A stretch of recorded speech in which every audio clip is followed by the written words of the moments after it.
Bonjour les humains, nous sommes le 7 avril 2026. Bienvenue si vous êtes nouveau sur la chaîne. Ne vous fiez surtout pas à une seule vidéo. Allez voir mes playlists. Je traite de tout un tas de sujets très différents. Alors, dans la playlist Introduction au livre prophétique, épisode numéro 6. Donc, basé sur la Bible de Jérusalem. Alors, nous sommes arrivés au prophète Daniel. Donc, playlist que je mettrai en description de cette vidéo, comme d'habitude. Daniel et ses compagnons sont les héros des chapitres 1 à 6. Ils sortent triomphants d'une épreuve et les païens glorifient Dieu qui les a sauvés. Les scènes se passent à Babylone, sous les règnes de Nabucodonosor, ou Nebuchadnezzar, selon la traduction que vous avez de la Bible, de Balthazar et de Darius le Mède. Les chapitres 7 à 12 sont des visions dont Daniel est le bénéficiaire. Elles sont datées des règnes de Balthazar, de Darius le Mède et de Cyrus, roi de Perse, et sont situées en Babylonie. Le début du livre est en hébreu, mais en chapitres 2 à 4, on passe brusquement à l'araméen, qui continue jusqu'à la fin du chapitre 7. Les derniers chapitres sont de nouveau en hébreu.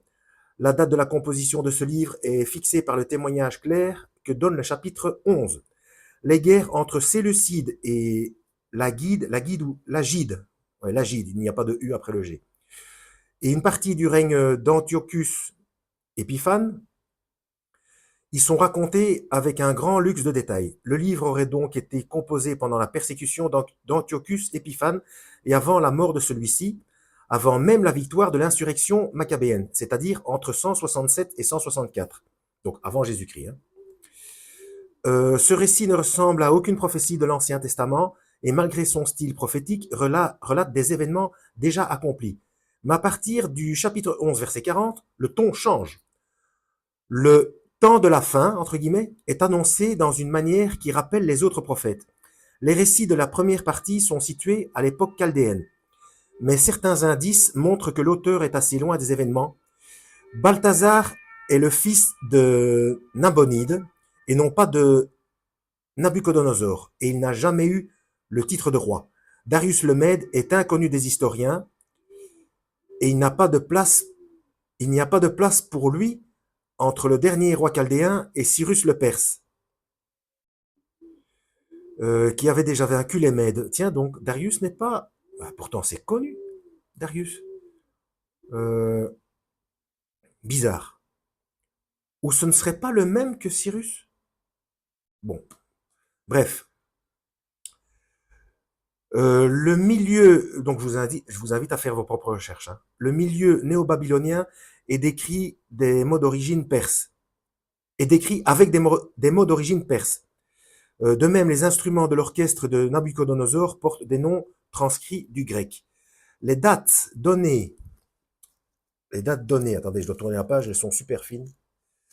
Les dates données dans le livre ne concordent pas entre elles, ni avec l'histoire telle que nous la connaissons, et elles semblent avoir été mises en tête des chapitres sans grand souci de la chronologie. L'auteur a utilisé des traditions orales ou écrites qui circulaient à son époque. Je vous demande d'être prudent avec les affirmations qui se trouvent ici, parce que je n'ai pas de référence historique. Hein. Donc c'est une introduction au livre prophétique. Pour avoir des informations plus exactes, je vous conseille vivement de suivre la chaîne Théonopsie. Alors, l'auteur a utilisé des traditions orales ou écrites qui circulaient à son époque. Le livre est destiné à soutenir la foi et l'espérance des Juifs persécutés par Antiochus Épiphane. Daniel et ses compagnons ont été soumis aux mêmes épreuves, abandon des prescriptions de la loi, tentation d'idolâtrie. Ils en sont sortis vainqueurs et les anciens persécuteurs ont dû reconnaître la puissance du vrai Dieu. La persécution moderne est dépeinte en traits plus noirs, mais quand la colère de Dieu sera satisfaite, viendra le temps de la fin, où le persécuteur sera brisé. Ce sera la fin des malheurs et du péché et l'avènement du royaume des saints, gouverné par un fils d'homme, entre guillemets, dont l'empire ne passera pas. Dans ce livre, les moments de l'histoire du monde deviennent des moments du dessein divin sur le plan éternel. Par cette vision à la fois temporelle et extratemporelle, l'auteur révèle le sens prophétique de l'histoire. Ce secret de Dieu est dévoilé par l'intermédiaire d'êtres mystérieux qui sont les messages et les agents du Très-Haut. La doctrine des anges s'affirme dans le livre de Daniel comme dans ceux d'Ézéchiel et surtout de Tobie. La révélation concerne le dessein caché de Dieu sur son peuple et sur les peuples, sur les nations comme sur les individus. Un texte annonce le réveil des morts pour une vie ou un opprobre éternel. Le royaume qu'on attend s'étendra à tous les peuples, il sera sans fin, ce sera le royaume des saints. Le royaume de Dieu, le royaume du Fils d'homme, à qui fut conférée toute puissance. Le livre de Daniel ne contient pas la prédication d'un prophète envoyé par Dieu en mission auprès de ses contemporains. Il a été composé par un auteur qui se cache derrière un pseudonyme, comme déjà le livret de Jonas. Les histoires édifiantes de la première partie s'apparentent à une classe d'écrits de sagesse dont on a un exemple ancien, dont on a un exemple ancien dans l'histoire de Joseph de la Genèse, un exemple récent dans le livre de Tobie, écrit peu avant Daniel. Alors, je ne sais pas quand a été élaborée la Bible de Jérusalem. Oh là.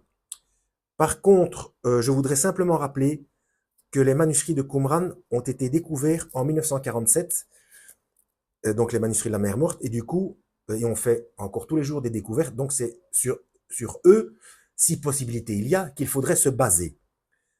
Parce que parfois j'ai l'impression que certaines informations se trouvant dans la Bible de Jérusalem ne tiennent pas compte des manuscrits de Qumran et des dernières autres découvertes archéologiques. Bon, les visions de la seconde partie apportent la révélation d'un secret divin expliqué par les anges pour les temps futurs, dans un style volontairement énigmatique. Ce livre scellé, entre guillemets, inaugure pleinement le genre apocalyptique qui avait été préparé par Ézéchiel et qui s'épanouira dans la littérature juive. Alors, petit rappel, pour ceux qui ne suivent pas la chaîne, ou qui ont oublié la vidéo, ou qui ne l'ont pas vue, vu le nombre de vidéos dont je dispose, que j'ai publiées, livre scellé. C'est vrai que dans Daniel, à un moment donné, il est indiqué, un ange lui dit, un ange ou le Seigneur lui-même, je ne sais plus, scelle ce livre, ou non, scelle cette partie-là, enfin, il y a quelque chose qui est scellé. Et pour moi, puisque tout le reste, donc l'Apocalypse et certaines informations du Christ lors de sa présence charnelle sur terre faisaient référence au livre de Daniel, je pense que ce qui a été scellé, c'est le système de paiement par la main et le front ou reconnaissance faciale. Je rappelle que le terme grec, je l'ai oublié, j'en ai fait une vidéo où je donne la référence grecque, hein, que front veut pouvoir dire aussi, bon, le traducteur a traduit par front, mais ça peut vouloir dire aussi la face. Et on y a, reconnaissance faciale. Hein. Donc, système de paiement par la main, reconnaissance faciale, Apocalypse 13, versets 16 à 18. Donc, pour moi, c'est la seule chose qui n'est pas dans Daniel et ailleurs. Et donc, je pense que c'est ça qui a été scellé. Puisqu'à un moment donné, je crois qu'on dit à Jean, cette fois-ci, décèle, quelque chose comme ça. Enfin, lisez vous-même, hein, faites comme les gens de Béret, comme Paul a dit, qui tous les jours allaient vérifier dans les Écritures pour voir si ce qu'on leur disait était exact. Hein. Bref, pour moi, c'est le système de paiement par la main, reconnaissance faciale, corrélation avec le brevet Microsoft de crypto-monnaie utilisant les données d'activité corporelle, dont le code est WO 2020 06 06 06, donc les 3.6.